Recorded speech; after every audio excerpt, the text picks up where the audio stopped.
पर है मेरी सास। सरला अपनी बड़ी बहू नीतू और बेटों के साथ रहती थी। कुछ दिनों बाद सरला के छोटे बेटे की शादी हो जाती है और शादी के बाद उसकी छोटी बहू रुचि भी घर आ जाती है। रुचि का ससुराल में पहला दिन था और वो सबके लिए रसोई में जाकर सुबह सुबह मीठा बनाने जाती है। तभी वहाँ सरला पहुंचती है और रुचि को गैस जलाते हुए देखकर कहती है, अरे अरे बहू, तो क्या कर रही है? अभी अभी तो नई नई आई है, तुझे यहाँ का कुछ नहीं पता। कुछ गलत हाथ लगा दिया ना तो दिक्कत ना हो जाए। ऐसे भी आजकल कितने हाथ से सुनने में मिलता है। माँ जी, मेरे लिए कोई नई बात तो है नहीं, और वैसे भी मैं अपने मायके में खाना तो बनाती ही थी। मुझे सब कुछ आता है, मैं आराम से बना लूंगी, मुझे कोई दिक्कत नहीं होगी। हाँ बहू, मुझे मालूम है तू बहुत पढ़ी लिखी है, सब जानती है, घर के काम में भी निपुण है, तभी तो मैंने तुझे बहू बनाया है अपनी। लेकिन देख, मुझे तेरी बहुत चिंता है, यहाँ तक कि मुझे अपने परिवार में सबकी चिंता रहती है, और जब तक तू यहाँ की हर एक चीज को समझ नहीं जाती तब तक तुझे कुछ नहीं करना। लेकिन माँ जी, आज मेरी पहली रसोई की रस्म है, मैं सबके लिए कुछ मीठा बनाने वाली थी। लेकिन तू कहीं भाग तो नहीं जा रही है? तू भी इसी घर में है, हम भी इसी घर में है। आज नहीं तो कल खिला दियो। जब अच्छे से सब कुछ सीख जाएगी, तुझे सब समझ में आ जाएगा, तब खिला देना। सरला इतना कहकर वहां से चली जाती है। रुचि को कुछ समझ में नहीं आता। तभी वहां हंसते हुए उसकी जिठानी नीतू आती है। क्या हुआ? अपनी सास को देखकर चौंकी? कोई बात नहीं, धीरे धीरे तुम्हें भी आदत हो जाएगी। वो क्या है ना, हमारी सास कुछ ज्यादा ही ओवर प्रोटेक्टिव है। मैंने तो आदत डाली, अब धीरे धीरे तुम भी आदत डालोगी। रुचि अपने ससुराल में ढालने की कोशिश कर रही थी। धीरे धीरे कई दिन निकल जाते हैं। कुछ दिनों बाद रुचि और नीतू दोनों बाजार सब्जियां लेने जा रहे थे। तब सरला कहती है, अरे तुम दोनों कहाँ जा रहे हो? माँ जी, हम दोनों यहीं पास में सब्जियां लेने जा रहे हैं। आप सो रही थी ना, तो हमें आपको उठाना अच्छा नहीं लगा, इसलिए हम ऐसे ही जा रहे थे बिना बताए। नहीं तो रुचि अभी नई नई आई है, उसे ज्यादा कुछ पता नहीं है, लेकिन तुझे तो काफी टाइम हो गया है ना इस घर में, फिर तू कैसे भूल गई कि मैं क्या क्या कहती हूँ? जी माँ जी, मैं कुछ समझी नहीं आपकी बात, आप क्या कहना चाहती हैं? अरे रुचि नई नवेली बहू है, आसपास के लोग वैसे ही नजर लगाते हैं। मैंने तो कल ही कहीं पढ़ा भी था कि नजर लगने की वजह से नई बहू की मौत हो गई। अरे मैं नहीं चाहती कि मेरी किसी भी बहू की मौत हो, मुझे तुम दोनों से बहुत प्यार है। माँ जी, ऐसे कुछ नहीं होता, और नजर वगैरह में विश्वास करना ठीक है, लेकिन इतना भी नहीं कि कहीं बाहर जा भी नहीं सकते। अरे तुम नई पीढ़ी के बच्चे हो ना, तुम्हें ये बात समझ में नहीं आएगी, लेकिन मुझे सब पता है, मैंने दुनिया देखी है। तुम दोनों कहीं बाहर नहीं जाओगी। अरे किसी ने किडनैप कर लिया तो? माँ जी, आप ज्यादा सोच रही हैं, ऐसा कुछ नहीं होगा। अरे दुनिया में करोड़ों लोग हैं, सब कुछ छोड़कर सारी मुसीबतें क्या हमारे ही गले आकर पड़ेगी? और नहीं तो क्या, आजकल किसी पर भरोसा नहीं है। तुम दोनों जाओ, काम करो, सब्जी मैं ले आऊंगी, और कुछ भी हो तो पहले मुझे ही बताया करो। अपने मन से अपनी मनमानी मत करने लगा करो। माँ जी, पहले आप इसलिए मना करती थी कि मैं अकेली हूँ, लेकिन अब तो मेरी देवरानी भी आ गई ना, अब तो हम दोनों कहीं भी आ जा सकते हैं। अब तो मैं बिल्कुल भी तुम दोनों को कहीं जाने ना दूं। पहले मुझे एक की टेंशन थी, अब तुम दोनों की टेंशन है। कहीं नहीं जाना, बैठो घर पर। आज पड़ोस वाले वैसे घर पर नजर बनाए बैठे हैं और तुम दोनों को बाहर घूमना है। सरला अपनी दोनों बहू को कहीं नहीं जाने देती, बस अपने डर की वजह से। कुछ दिनों बाद रुचि काफी सुंदर तैयार होती है और अपने पति मोहित के साथ बाहर डिनर पर जा रही होती है, लेकिन सरला तुरंत रुचि को रोक देती है। अरे तुम दोनों इतनी रात को कहाँ जा रहे हो? माँ, मेरे ऑफिस की तरफ से आज डिनर है, हम वहीं पर जा रहे हैं। सब कपल आ रहे हैं तो मैं भी रुचि को लेकर जा रहा हूँ। तेरा दिमाग तो ठिकाने पर है ना? अरे नई नवेली बहू को बाहर लेकर जा रहा है, वो भी इतने गहने पहनाकर। कोई चोर मिल गया तो लेने के देने पड़ जाएंगे। ऊपर से इतनी सुंदर बहू हमारी, भगवान ना करे कुछ गलत हो गया तब हम क्या करेंगे? माँ, हम पैदल थोड़ी ना जा रहे हैं, अपनी गाड़ी से जाएंगे और आ भी जाएंगे, थोड़ी देर की बात है, पूरा रास्ता सेफ है, चलती रोड है, कोई कुछ नहीं कर सकता। आप मुझे इतना नाकाबिल समझ रही हो क्या कि मैं अपनी बीवी की रक्षा भी नहीं कर सकता? बड़ा आया रक्षा करने वाला, जब सामने गुंडे मवाली आ गए ना तो दुम दबाते हुए भागता फिरेगा। अरे मैं कह रही हूँ, मेरी बात मानी नहीं जा रही, खामखा मुसीबत को क्यों गले में डालना है? बहू, आज मटर पनीर बनी है घर पर, तो बाहर डिनर पर जाने की कोई जरूरत नहीं है। और तुझे भी कहीं नहीं जाना, अपने सर को बोल दिया कर, कोई पार्टी रखे तो दिन में। यह कौन सी बात है, रात में पार्टी? माँ जी, डिनर तो रात में ही होता है ना? हाँ पता है मुझे, रात का खाना होता है, लेकिन परिवार के साथ डिनर खाते हैं। सरला हमेशा ऐसा किया करती थी और इसका भुगतान उसके बच्चों को भुगतना पड़ता था। ऐसे ही कई दिन निकल जाते हैं और सरला की वजह से रुचि, मोहित, सरला का बड़ा बेटा, नीतू, कोई भी अपने मन की नहीं कर पा रहा था। ऐसे ही एक दिन नीतू की सहेली पूजा घर आती है। यार नीतू, कितना टाइम हो गया है, तू हमारे साथ कभी कोई पार्टी में आती भी नहीं, ना कभी मिलने आती है। कभी मिल भी लिया कर, शादी की बात तू तो भूल ही गई। अरे नहीं यार, ऐसी बात नहीं है, मैं तुम लोगों को कभी भूल ही नहीं सकती, लेकिन शादी के बाद लाइफ थोड़ी बिजी हो जाती है ना।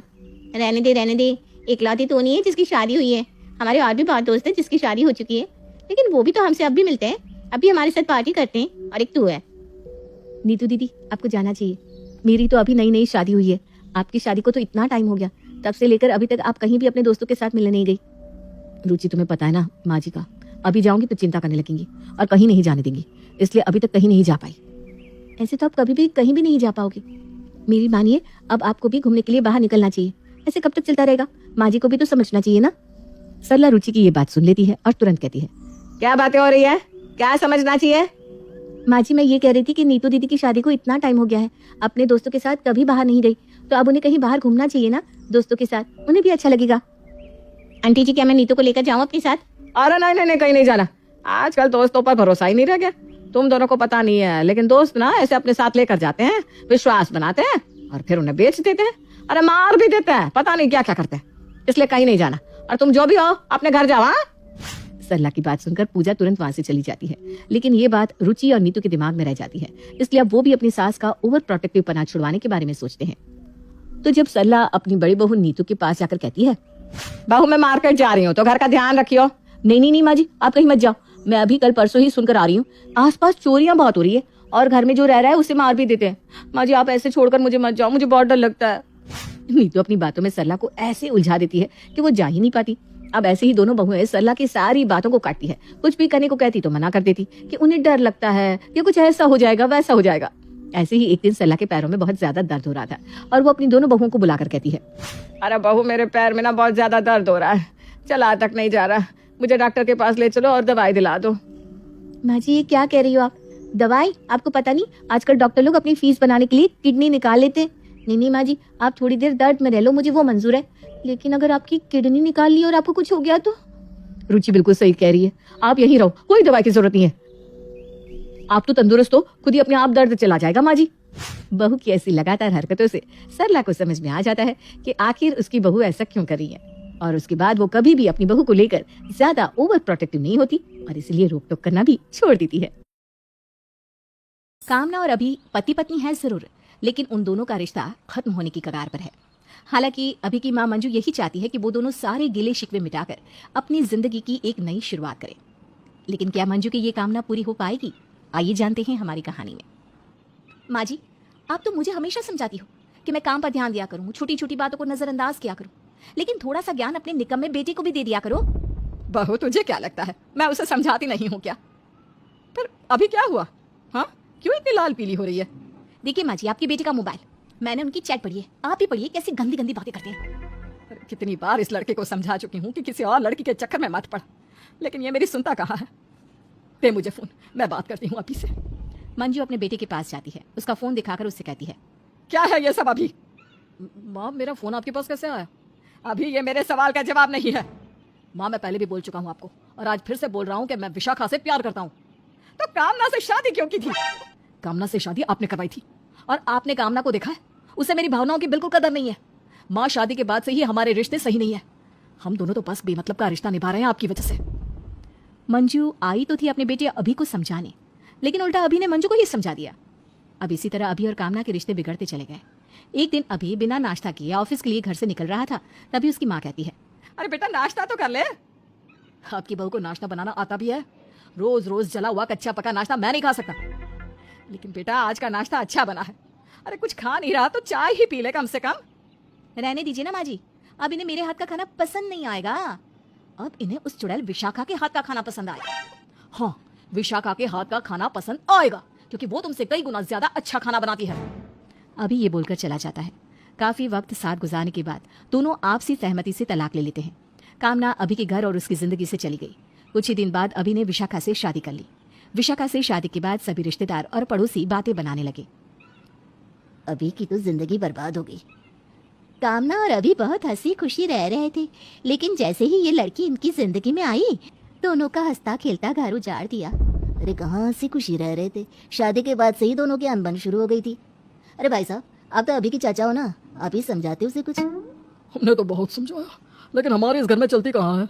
पता नहीं ये नई बहू कहाँ से लाए हैं, पता भी नहीं कैसे रहेगी ये। अरे लाए कहाँ से हैं, सुना है पहले से अभी और उस लड़की के बीच चक्कर चल रहा था, और कामना बहू को इसके बारे में पता भी था, तभी तो घर बर्बाद हो गया इनका। क्या करे बहन जी, वो बात तो सुनी होगी आपने, विनाश काल है विपरीत बुद्धि। अब इनके परिवार को तो भगवान ही बचा सकते हैं। हमें तो शादी में आने का निमंत्रण मिला था तो हम आ गए। विशाखा की शादी के बाद वो अभी के साथ रहने लगी। दोनों बहुत खुशी खुशी अपना जीवन बिताने लगे। मंजू को भी अपनी नई बहू से कोई परेशानी नहीं है। विशाखा अपनी सास का भी बहुत ध्यान रखती है।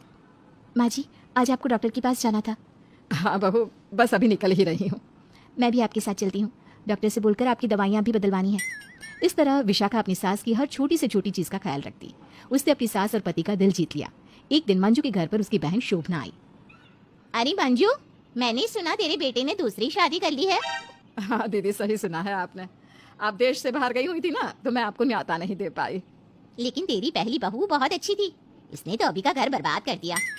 मैंने तो बहुत कोशिश की कि ये तलाक रोक सकूं, लेकिन कामना और अभी दोनों ही एक दूसरे के साथ नहीं रहना चाहते थे। बताओ मैं क्या करती। दोनों बहनें बात कर ही रही थी, तभी वहाँ विशाखा आ जाती है। विशाखा को देखकर दोनों चुप हो जाती हैं। मासी जी, मैं आपके लिए चाय लाई हूँ। नहीं नहीं, रहने दे, मुझे नहीं पीनी चाय वाय। और हाँ मंजू, मैं अपना खाना खुद ही बनाऊंगी, मुझे तेरी इस बहू के हाथ का कुछ भी नहीं खाना। ये सुनकर विशाखा को दुख तो बहुत हुआ, लेकिन उसने शोभना की किसी बात को दिल से नहीं लगाया। विशाखा एक समझदार लड़की है, इसलिए उसने कुछ कहने या करने की जगह रिश्तों को वक्त देना जरूरी समझा।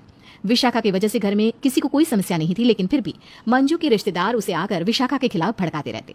एक दिन उनके घर मंजू के भाई की बेटी नेहा आई। नेहा, आ गई तुम? तुम्हारे पापा ने फोन किया कि तुम कुछ दिन यहाँ रुक कर जाओगी।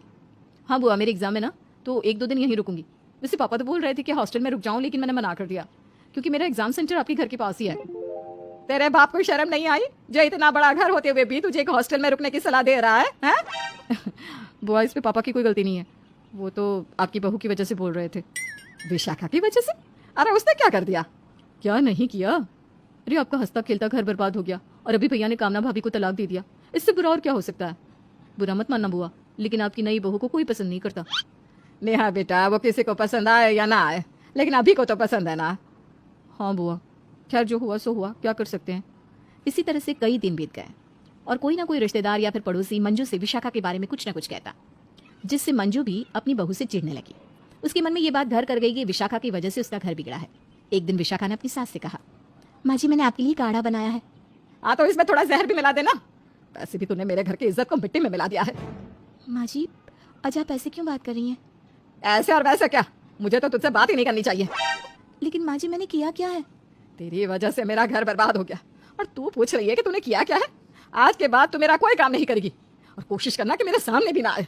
तो जैसे मनहूस लड़की की मैं शक्ल भी नहीं देखना चाहती। मंजू विशाखा को बुरा भला बोलकर चली जाती है। विशाखा को समझ में तो आ रहा था कि उसकी सास के बुरे बर्ताव के पीछे का कारण क्या है, लेकिन उसने सब कुछ वक्त के ऊपर छोड़ दिया। जब उसने इस बारे में अपने पति से बात की, अभी माँ जी आजकल मुझसे उखड़ी उखड़ी रहती हैं। क्यों विशाखा? माँ का नेचर तो ऐसा नहीं है, वो तो कामना के साथ भी अच्छे से पेश आती थी। अभी तुम्हारे रिश्तेदार और पड़ोसी उन्हें मेरे खिलाफ भड़काते ही रहते हैं। उन्हें लगता है कि तुम्हारी शादी मेरी वजह से टूटी है, लेकिन मैं तो तुम्हारी जिंदगी में बाद में आई। तुम्हारी पहली बीवी की और तुम्हारी तो आपस में शुरू से नहीं बनी, और वो खुद भी तो तुमसे तलाक लेना चाहती थी। इस सब में मेरी क्या गलती? विशाखा, ये बातें सिर्फ हम जानते हैं। अब हम हर किसी के दरवाजे पर जाकर तो नहीं बता सकते कि सच्चाई क्या है। जिसे जो बोलना है बोलने दो, और माँ की टेंशन तो मत लो, मैं माँ से बात कर लूँगा। तुम ठीक कह रहे हो, मुझे अपने रिश्ते मजबूत करने के लिए और समय देना चाहिए। विशाखा बहुत ईमानदारी से अपना रिश्ता निभा रही है, और अभी भी विशाखा के साथ शादी से बहुत खुश है। लेकिन फिर भी समाज के कुछ लोग मंजू को ये बार बार याद दिलाते हैं कि उनके घर में जो हुआ वो ठीक नहीं हुआ। हमारे प्यारे दर्शकों, हमें कमेंट में जरूर बताइएगा कि इस सब में किसकी गलती है, पति की, बहू की, या फिर समाज की।